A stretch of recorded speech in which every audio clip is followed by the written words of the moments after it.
Há muitos anos tenho a oportunidade de acompanhar e trabalhar com vários jogadores de futebol profissional. E posso dizer-lhe uma coisa: por trás dos contratos milionários, dos carros de luxo e das capas de revista, existem muitas histórias.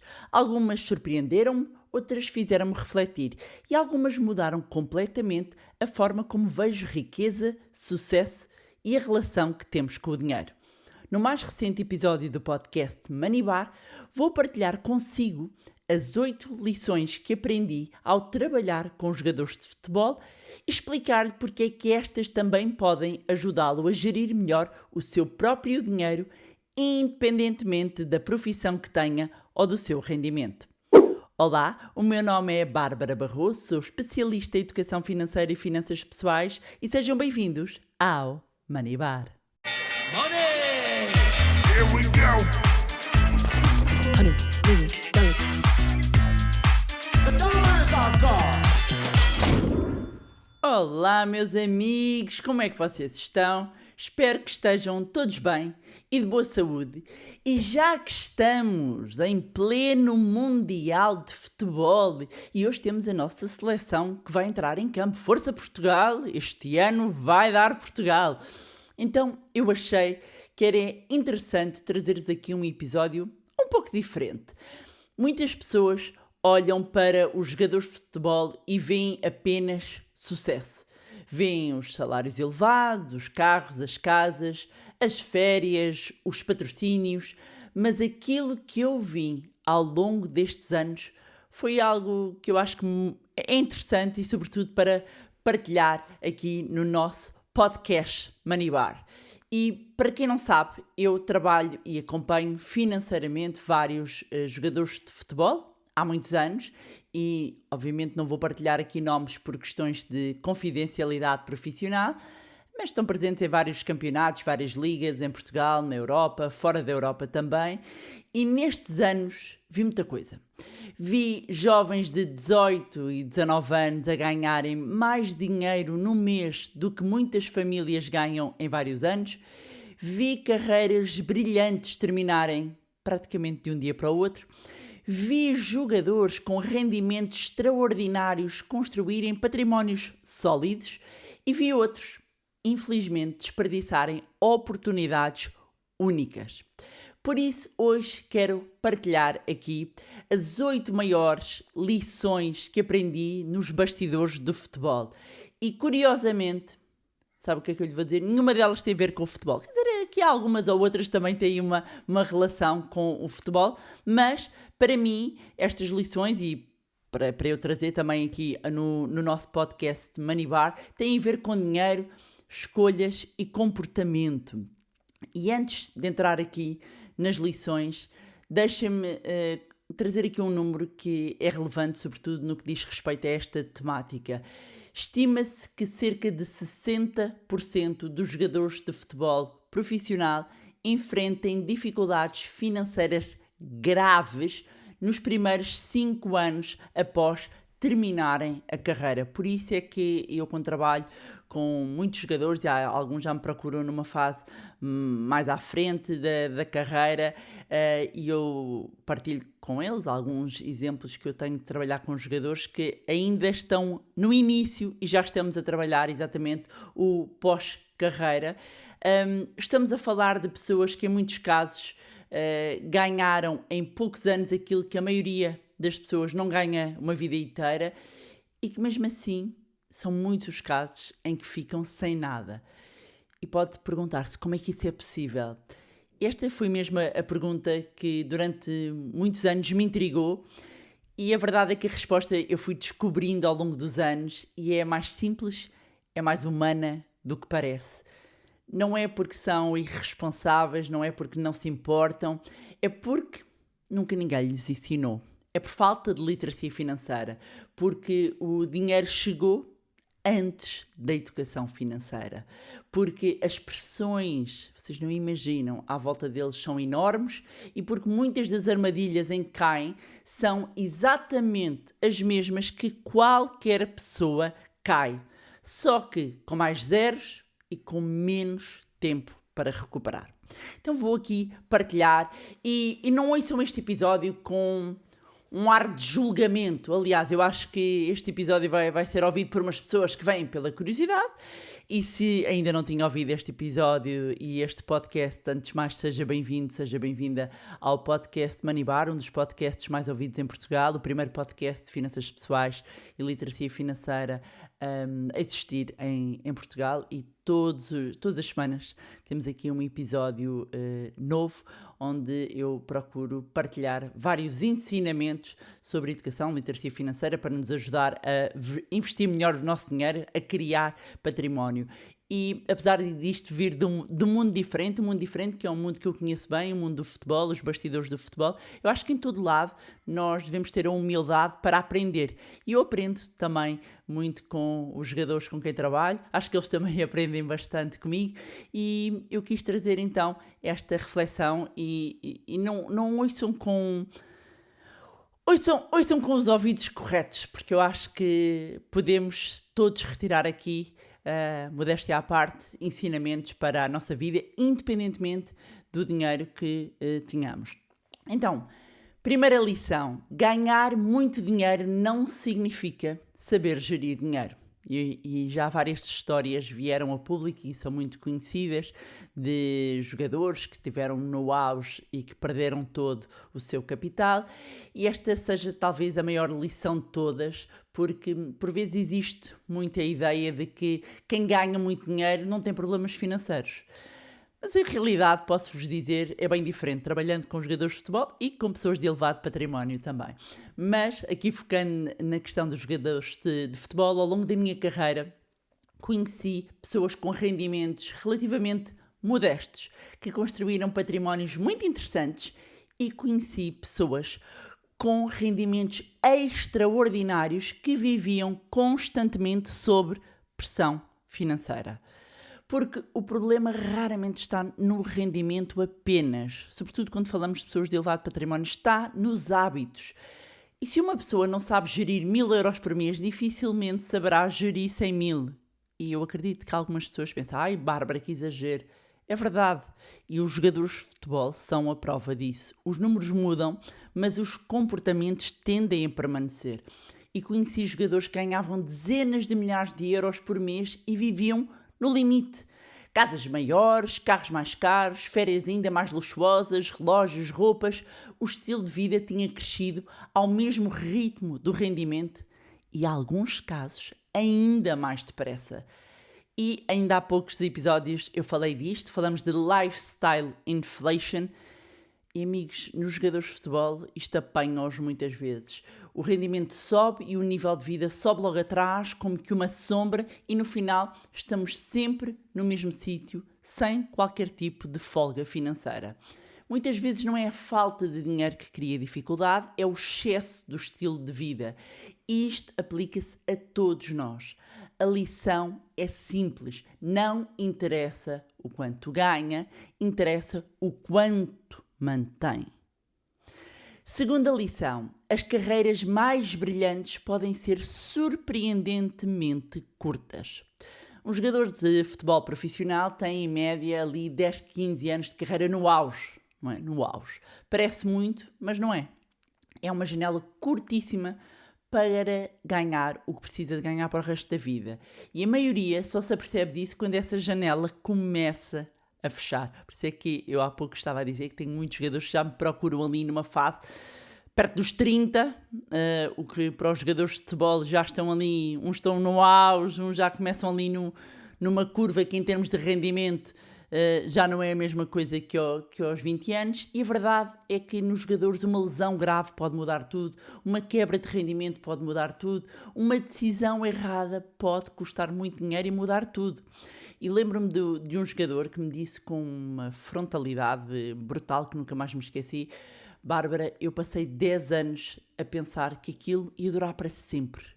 10 anos tinha vivido como se o dinheiro fosse eterno, porque enquanto jogava era, não é? Todos os meses estava lá o salário, prémios, bónus, até que um dia deixou de estar.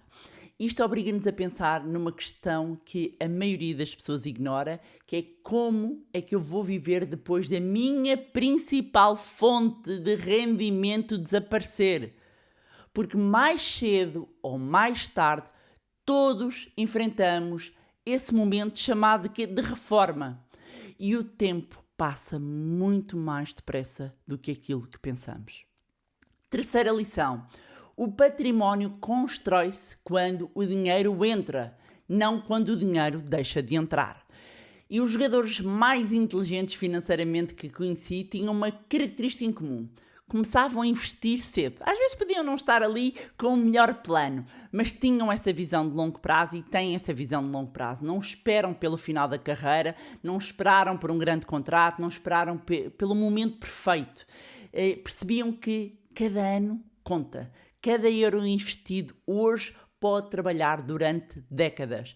E esta é uma lição extraordinária para qualquer pessoa. O melhor momento para construir património é quando o dinheiro entra na sua conta. Não quando sobra, porque na maioria dos casos, sabemos amigos, nunca sobra. Há sempre ali uma despesa, um imprevisto, uma tentação. O segredo é tratar a poupança e o investimento ali como o primeiro compromisso do mês e não como o último.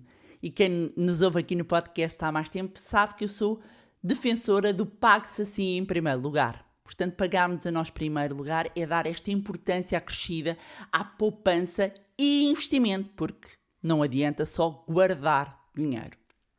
Quarta lição. O dinheiro atrai toda a gente e saber dizer não é uma verdadeira competência financeira. Esta é uma das lições mais duras e mais universais. E quando falamos de futebol, quando um jovem assina o primeiro contrato profissional, a vida muda de um dia para o outro. E são anos e anos a ver isto acontecer. E não é só o saldo bancário que muda. É o telemóvel que não para de tocar, são os amigos de infância que reaparecem, são os familiares distantes que de repente se lembram que existem, são os negócios, eu estou a fazer aspas, e negócios imperdíveis que aparecem do nada, são as pessoas que querem ajudar, mas na verdade querem é que as ajudem a elas. E vi jogadores emprestarem dinheiro a meio mundo e nunca mais verem um cêntimo. Vi jogadores investirem em negócios de amigos sem qualquer análise ali, por amizade, por lealdade. Vi jogadores comprarem casas a familiares, pagarem dívidas a terceiros, sustentarem círculos inteiros de pessoas porque não sabiam dizer que não, porque sentiam que deviam, porque vinham muitos deles de meios humildes e a culpa de ter mais do que os outros é real. E eu continuo a ver isso acontecer. E isto também nos acontece a nós, numa escala diferente, claro. Mas quantos de nós já emprestámos dinheiro que sabíamos que não ia voltar? Quantos já dissemos que sim a uma despesa por pressão social? Quantos já nos sentimos culpados por poupar em vez de gastar com os outros? Saber dizer não é uma das competências financeiras mais importantes que existe. E muitas vezes é mais difícil de aprender. Quinta lição. A disciplina do relevado aplica-se ao dinheiro. Se há uma coisa que os jogadores de futebol têm, é disciplina. E para chegarem onde chegaram, treinam anos, acordam cedo, cumprem planos de treino, de alimentação, de recuperação, sacrificam-se para ir a festas, saídas à noite. Eu sei, tenho muitos jogadores de futebol, amigos, e a gente para combinar é só naquela janelinha entre acaba o campeonato e antes de começarem os mundiais tem praticamente uma semana em que conseguimos combinar algum almoço, algum jantar, e basicamente a disciplina está no ADN deles. E percebi que essa mesma mentalidade funciona na construção de riqueza. Investir é muito parecido com o treinar. Não se vêem resultados imediatos, mas os resultados acumulam-se ao longo dos anos. Eles capitalizam. Os jogadores que, quando percebem que gerir dinheiro, e eu falando com eles, é como seguir um plano de treino, com método, consistência, objetivos claros, eu senti logo mudanças consideráveis, porque a linguagem, no fundo, acaba por ser similar, não é? Ou familiar. E eu dizia, ok, tens aqui de poupar 30% do teu salário, não significa nada, não é? Para muitos deles, mas imagina que, quando eu digo isto, imagina que o teu plano financeiro é o teu plano de treino. Sim, senhor, e ali entra o modo de disciplina e funciona. E a disciplina que aplicamos noutras áreas da vida, no trabalho, no exercício, na alimentação, pode ser aplicada ao dinheiro. Não é preciso talento especial, é preciso método e consistência, tal como no desporto. Sexta lição: o dinheiro não muda quem somos, amplifica. Esta é uma das verdades mais profundas que aprendi ao longo dos anos e eu sempre acreditei nisto. Aliás, eu já mencionei isto neste podcast, eu sempre acreditei nisso, mas reforcei-o a trabalhar com jogadores de futebol e com atletas de alta competição, que o dinheiro não transforma as pessoas, ele amplifica o que já lá está. Se a pessoa é generosa, com dinheiro ela vai ser mais generosa. Se ela é insegura, com o dinheiro será mais insegura. Se ela é disciplinada, será mais disciplinada. Se tem tendência para o excesso, take a guess, o dinheiro vai dar-lhe acesso a mais excesso. Conheci jogadores de uma generosidade extraordinária que usaram o dinheiro para mudar a sua vida, das suas famílias e das suas comunidades, e conheci jogadores que se perderam, não porque fossem necessariamente más pessoas, mas porque o dinheiro chegou antes de estarem preparados para lidar com ele. E há outra verdade que eu preciso partilhar e que não vai ser contraditória com aquilo que eu já partilhei outras vezes, mas o dinheiro resolve muitos problemas, mas não resolve todos. E o que é que eu quero dizer com isto?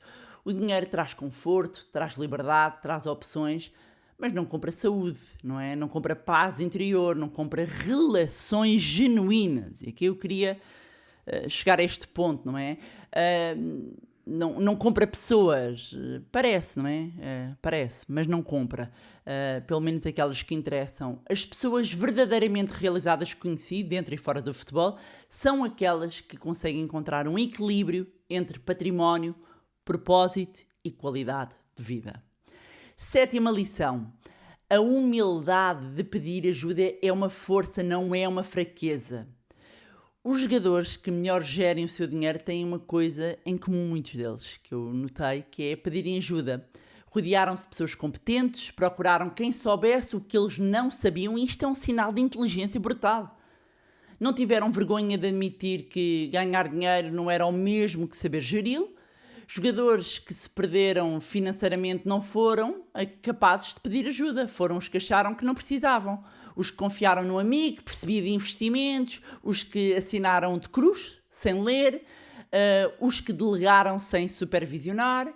E a lição para todos nós é esta: não há vergonha nenhuma em não saber. A vergonha está em não querer aprender.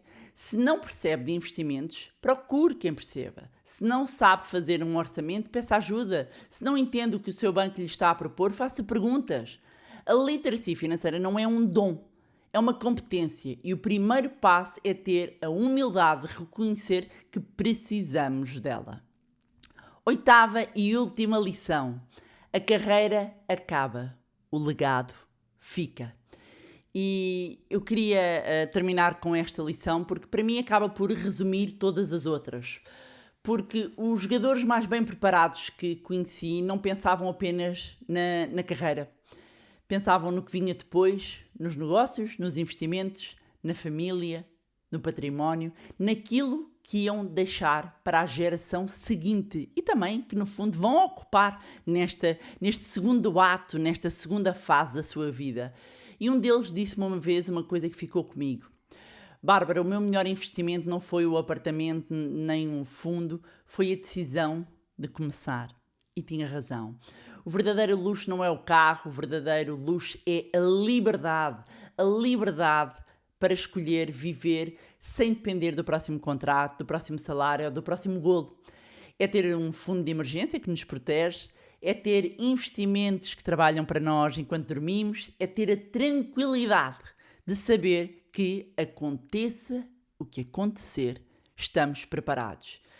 E esta reflexão é válida para todos nós, porque o verdadeiro sucesso financeiro não é aquilo que ganhamos, é aquilo que conseguimos construir e preservar ao longo da vida. E eu sei que pode estar a pensar, Bárbara, mas eu não sou jogador de futebol, eu não ganho milhões, isto não se aplica a mim. Tudo isto aplica-se a todos. A diferença é que os jogadores de futebol vivem tudo isto numa versão amplificada. Mais dinheiro, mais pressão, mais visibilidade, menos tempo, porque a carreira é mais curta. É como se a vida financeira normal estivesse em câmara lenta e a deles em fast forward. E por isso mesmo as lições são mais claras, mais visíveis e mais fáceis de entender. Isto foi o que eu percebi. É como se eu entrasse numa máquina do tempo, mas, como eu estava a dizer, a versão acelerada. E eu via e vejo isto acontecer. Usei o futebol para vos falar, porque, no fundo, os princípios são os mesmos. Gaste menos do que ganha, invista quando o dinheiro entra, não quando sobra, planeie para o futuro, saiba dizer que não, tenha a humildade de pedir ajuda e lembre-se, o verdadeiro luxo não é o que se compra, é o que se constrói.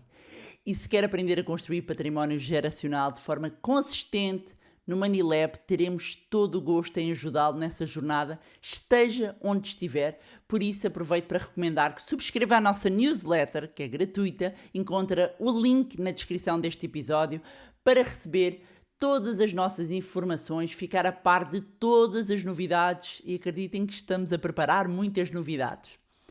E pronto, era isto que tinha para vos trazer em mais um magnífico episódio do podcast Money Bar. Já sabe, pode continuar a acompanhar-nos nas nossas redes sociais, Facebook, Instagram, LinkedIn, YouTube, todos os links encontra na descrição deste episódio. Mais uma vez, não se esqueça de subscrever o podcast através da plataforma que esteve a ouvir e se gostou do conteúdo e acha que vai ser útil a outras pessoas, partilhe. Quanto a nós, encontramos no próximo Money Bar. Here we go. 100 million dollars. The dollar is our god.